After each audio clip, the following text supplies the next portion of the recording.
An agreement on a 60-day ceasefire extension has been reached by U.S. and Iranian negotiators, but the deal is still waiting President Trump's final approval, and he is still not ruling out further military action. Plus, Zohran Mamdani sparking outrage after becoming the first New York City mayor to skip the Israel Day parade, and he's showing no signs of backing off his defiant stand.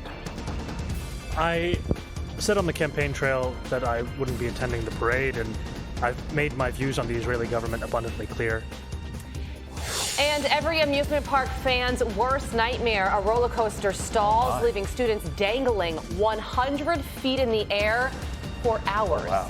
You are watching Fox and Friends First on this Friday morning. I'm Carly Shimkus. And I am Todd Pyro. We begin this morning with brand new details on Iranian peace talks. The U.S. and Iran have reached a tentative deal to extend the current ceasefire by 60 days, opening the door for a new round of talks on Tehran's nuclear program. But the agreement still needs President Trump's final approval. The deal would reportedly open up the Strait of Hormuz, with mines being removed within 30 days. The U.S. blockade of Iranian ports would be lifted, and Tehran would be allowed to sell oil freely. Meanwhile, Iran would agree to not pursue a nuclear weapon, and talks would begin on next steps for its uranium stockpile. The U.S. would discuss sanctions relief. Also, the agreement would end the war between Israel and Hezbollah in Lebanon. But despite this progress, the commander-in-chief says he is leaving room for further military action. Watch. Is there a line that they would cross for you to go on the offensive again militarily? Well, a deal that wasn't going to be good for us is the line, ultimately, because, I'm playing it out, and we're going to see, and that's what I do. I negotiate. They negotiate. They're very good negotiators. They're crafty. But in the end, we have all the cards. The U.S. says Iran has already violated its current ceasefire. CENTCOM posting, quote, on May 27th, Iran launched a ballistic missile towards Kuwait that was successfully intercepted by Kuwaiti forces. This egregious ceasefire violation by the Iranian regime occurred hours after Iranian forces launched 5 one-way attack drones that posed a clear threat in and near the Strait of Hormuz. Let's bring in national security and military analyst and international relations expert, Dr. Rebecca Grant. Dr. Grant, thank you so much for joining us. So what are your thoughts on this memorandum of understanding that includes a 60-day ceasefire? It gets the U.S. and Iran back to the negotiating table when it comes to their nuclear discussions. It sort of sounds like a first step, not a last. There are a lot of good points here, including getting at the enriched uranium disposal, a process for reopening the strait. But I got to tell you, unless President Trump gets the deal he wants from Iran, he will strike again. And that strike with a ballistic missile going towards Kuwait, where we have a lot of forces, that alone is justification for Admiral Cooper to carry out more attacks if necessary. Still 2 aircraft carriers and a lot of land-based air in the region. Yeah, and the president and Iranian officials have yet to sign off on this deal. So what's the holdup there? Yes, I have a feeling it's partly around the disposal of the nuclear dust, that highly enriched uranium. And also, Iran wants to continue enriching at a small level, and that's completely unacceptable. It's also really important that we get some Iranian cooperation. Let us know if they laid any mines in the strait. But what I really like is the U.S. Navy will stay in place. That blockade will stay on until we see a commensurate increase in traffic in the Strait of Hormuz with commercial traffic there. So we're really still depending on our U.S. Navy to execute this deal if President Trump is ready to sign off on it. Yeah, and we are still very far apart when it comes to all things nuclear. On Wednesday, the head of Iranian Parliament's National Security Committee posted on X that Iran's red lines still include a right to enrich uranium as well as possess enriched uranium.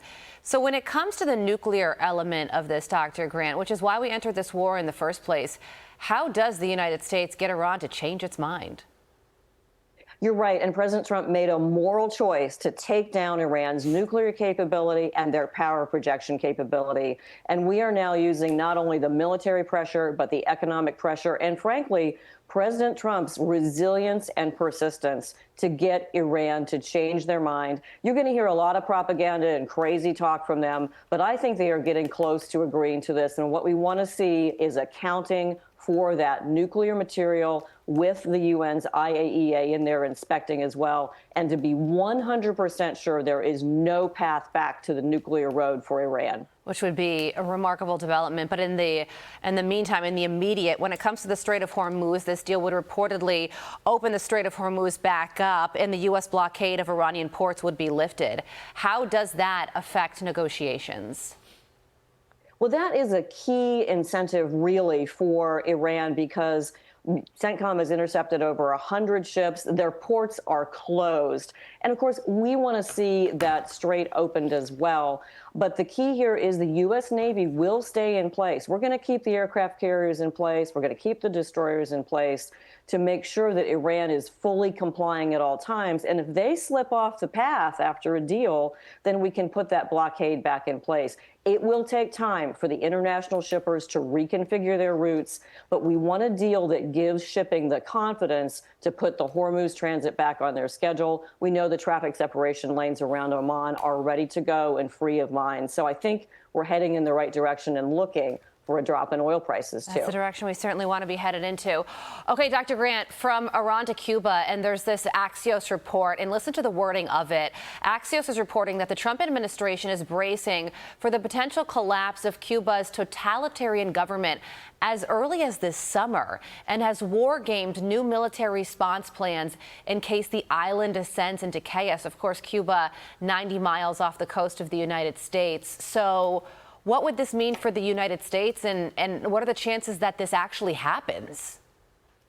Well, we're on that path, and Secretary Rubio wants that controlled Cuban government cartel, basically, to collapse, and that's why they're putting on the economic pressure. The military planning then, and I guarantee you it's pretty extensive, but it's planning for a crisis response. You know, Cuba only gets doesn't have electricity for 22 hours of the day. There could be a need, and Rubio has offered $100 million worth of aid immediately. We might see some military contingency plans to move that in a peaceful way. Big picture here, he wants a new day for Cuba, and we can't have a failed state 90 miles from America's coastline with Russia and China as their friends. Yeah, and absolutely no summer break for anybody within the Trump administration. Dr. Grant, thank you so much for joining us this morning. We very much appreciate it. Be sure to like and subscribe for all the Fox News latest on YouTube and catch full shows streaming now on Fox One.